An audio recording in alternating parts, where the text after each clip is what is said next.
Yeah, you should road trip here. You definitely should road trip here. When you coming? It's cold. Uh, Aren't you getting snow? you know what? It's so amazing. We did have snow the other day, quite a bit of snow a week ago. I was taking my son to the airport, stayed for a bit, and then it got very, very cold last night. And today it's going up. And then by Tuesday, like all the snow is melted because we've had some sun. And then Oh, Tuesday, it's going to be raining. Like it's just kind of like this. And you know what, Tina? I find sometimes this kind of pattern follows people in their business, in their personal life, in their finances. One minute you're like, what do you call that? In the green. The next minute you're in the red. I'm in the green right now because I'm wearing the green. But anyway, Tina, you and I were talking the other day. First of all, I want to say welcome to everybody who's watching us live and who's watching the replay. So Tina and I talk about money, money mindset. She's more about the actual logistics about money, how to save your business money by finding, leaks in your financial setup with your business, which a lot of people don't even realize. They just keep putting more money into their business you know, and in retail, they call that shrinkage. There's a percentage there for shrinkage. Maybe it's theft or damage or whatever. But in a small to mid-sized business, maybe you don't know where your shrinkage or your leak is. But Tina is like, what would you call yourself? I would say if it's a leak, you're like the plumber. If it's like shrinkage, you're like the analyst that comes in. But Tina's got one of those brains. She just knows where to look, and she can save your business money. So I love that. She talks about that part. I talk more about mindset and how to manifest and visualize money and how to respect money in your subconscious mind and how to make it work for you and grow for you. So Tina has been working on a grant proposal for her business, which is really exciting. She's got a new thing that she's created, and she came across some alarming statistics and she sent them to me. She was like, and I went back. So Tina, would you please share with us some of these statistics that are happening now in our economy with everyday people and business people? What did you find out about money literacy? yeah. So thank you. You're right. I do a lot of the logistics side of it in reference to where are the issues. And really, business owners beat themselves up and high executives that make the financial decisions beat themselves all the time up. Don't beat yourself up. It between your processes, between your business systems always changing, always upgrading. Your processes are always changing because your company's changing. Things are switching. You might customize something. So don't beat yourself up. That flow of having to maintain your business systems, maintain the processes and make sure they stay current, plus work on the whole front end of everything. Don't beat yourself over that because that's the part that causes you to lose money. That's what I explain and always talk about. I'm not the only guru out here that says business systems and processes are the number one problem that causes you to lose money. It's because we move so fast, we go so fast, and you have to have somebody to be able to see all of it, including the employees that you have, making sure they have the skill set to maintain your growth in your company, because you got to remove manual processes. You got to get to more automation. You got to do this. So I just want to stress that it's a lot of what I educate about is don't beat yourself up. This is normal. I've seen it over 34 years on how this all plays a factor in where the leaks are and getting them plugged, because the goal is to run like a well-oiled machine, right? Goals to run like a well-oiled machine. So what I was doing this grant, so what I'm doing is working on a pilot program for workforce development in reference to educating smaller businesses to basically have a one up, get more educated in the communication, the technology, the things that are going on in bigger corporations that you need that advantage, right? I'm working with a company in Charlotte, an IT company that's seeing this problem. The other side of it is recruitment. I'm working with a recruitment agency and they are seeing a problem where unemployed, underemployed, people with learning issues. You can't stick everybody in front of a module and expect them to just learn. I know my son, he has ADD. You can't sit him in front of a module. You might as well forget it. He's off in another land. So how many times have you sat in front of a module? And I know, Sheila, you have ADHD. So example, how many times has someone sat you in front of a module and you paid attention to that entire program? It can't be more than 23 minutes or 25 minutes. And even then, I might stop and pause because my brain is, and also I have to have something in the background, like some sort of sound, beat, or whatever hurts, whatever, so that I can get it all. Like my brain is always going, but it also needs to be anchored with some soundtrack behind me. And also if it's not engaging or interactive, I can't. I can't. Right, right. Even if someone's on a video talking to you, right? There's just no interaction. It's not like you can have an interaction with them. It's just one way, right? So my program is actually going to be intertwined between the old fashioned way and the new technology. It's going to have both. It's going to have that interactive component to it because, and also people that are elderly too, 60, 70, a lot of people are working. They're not retiring. They're still working. And one of the things I'll tell you, this is very interesting, and it shocks some people when I tell them this. They're still using tech. So since COVID, we've implemented a lot more technology usage apps, right? Here's one people don't think about. Sticky notes. These, right? We live with them. So imagine you being hybrid and you have all these sticky notes. Are you removing all your sticky notes to take them with you to the office? So there's a sticky note program, an app, usually on your whatever system you use, whether it's Windows or whether it's a Mac. There's a sticky note program. It's actually sticky notes that you sticky note into your desktop in the background, so that way you never lose these. Best thing ever. I've used it for years actually, but people today don't use it because we always relied on this. Well, when you're hybrid and you're going from one location to another, or if you travel, sticky notes are the worst. They're the death because you can lose a sticky note behind a piece of paper. You're gathering up all these documents, things like that. I remember one time I got one stuck behind a check. I was doing some checks and actually sent the sticky note document to, it was a bigger piece, but it was on the back of the check, and I looked everywhere for that sticky note.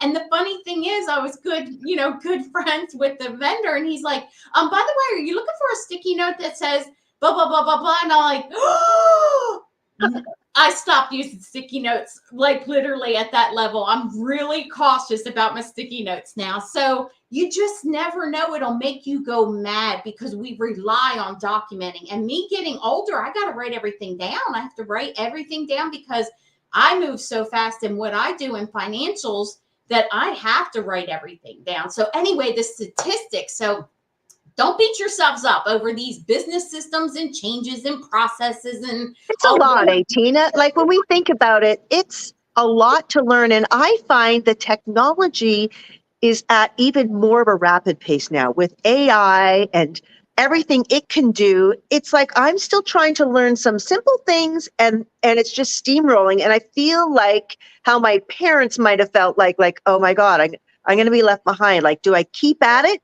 Or do I just give up, because there's certain things that you should keep up on, but there's such an influx of everything that it can be overwhelming. What do I need to learn and how does it make me productive?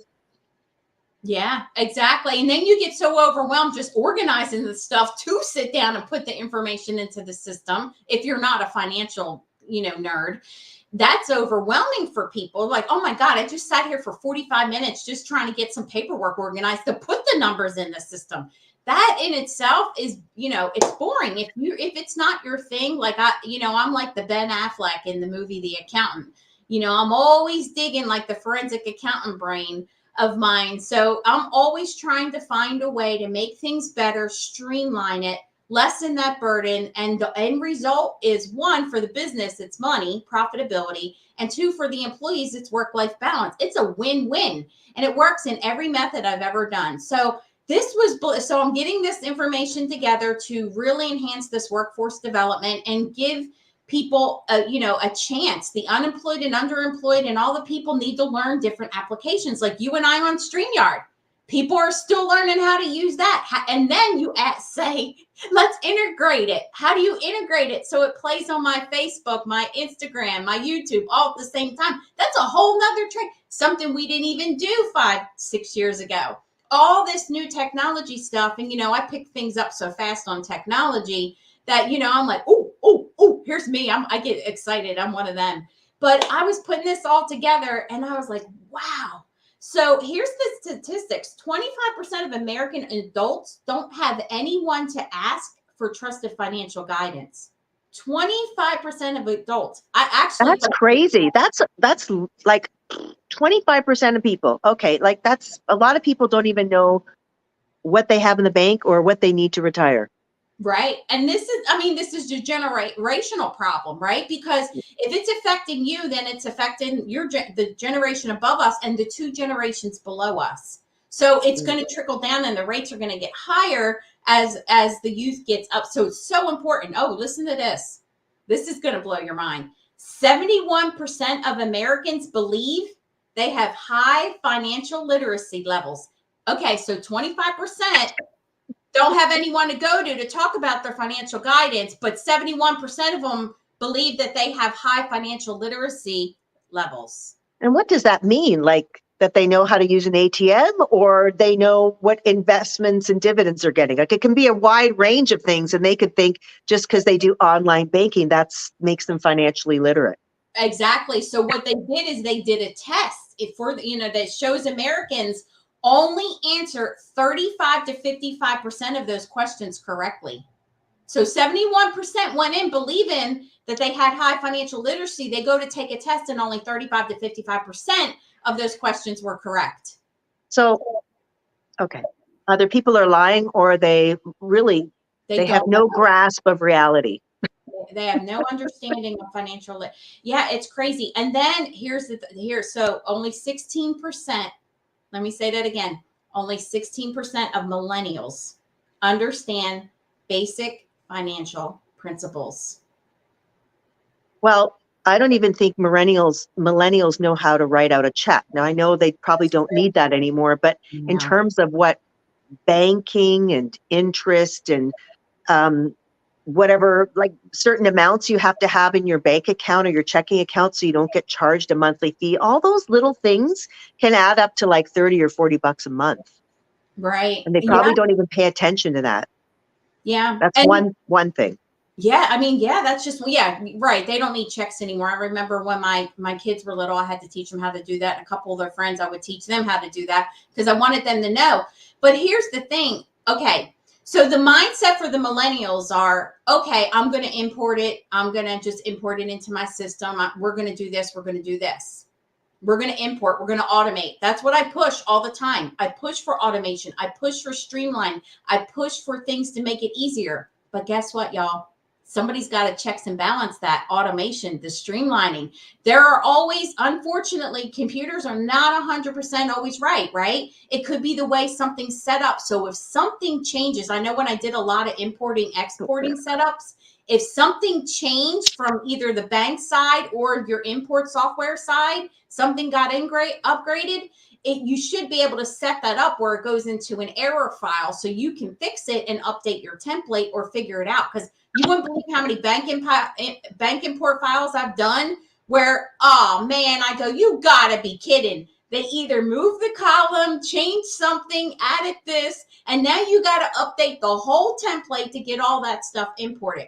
That's what I mean. Yes, it's perfect to streamline, automate it. I push it all the time, but you also have to have somebody that's knowledgeable to know how to go in and fix all of that stuff.